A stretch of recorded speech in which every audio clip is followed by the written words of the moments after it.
Sasagutin lamang natin ang isang katanungan ng ating Tomodachi. Bale, nagtatanong siya, isa siyang aspiring seafarer. Bale, ito yung katanungan ng ating Tomodachi. Good day, sir. Kukuha po muna ng trainings before mag-apply sa mga agency. Bale, yan po yung katanungan ng ating isang aspiring seafarer. Kung kukuha muna ba daw siya ng mga trainings bago siya mag-apply sa mga agency. Alam mo, Tomodachi, mas okay yung mag-a-apply ka na kumpleto ka na ng mga requirements ng mga trainings na kinakailangan. Although, pwede rin naman na mag-apply na kulang-kulang yung iyong mga trainings o yung mga dokumento mo. Then, pwede mo namang kumpletuhin na doon yung mga trainings mo o yung mga dokumento.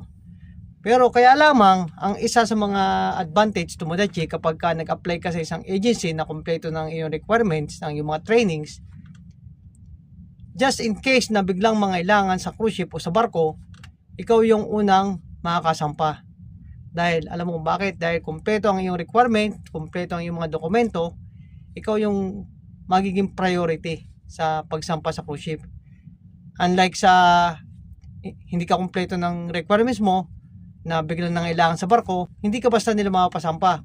Yan yung nagiging reason kung bakit karamihan sa mga ibang aspiring seafarer na nag-a-apply sa cruise ship ay medyo natatagalan o nadidelay ang kanilang pagsampa sa barko.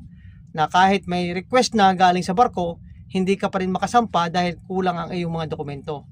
Kaya mas mainam na kumpletuhin mo muna ang iyong mga requirements bago ka mag-apply sa cruise ship, bago ka mag-apply sa barko.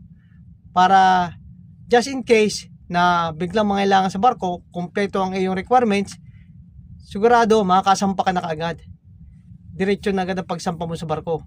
Dahil kapag kulang ang iyong requirements, yan yung isang reason para hindi ka kaagad makasampa ng barko.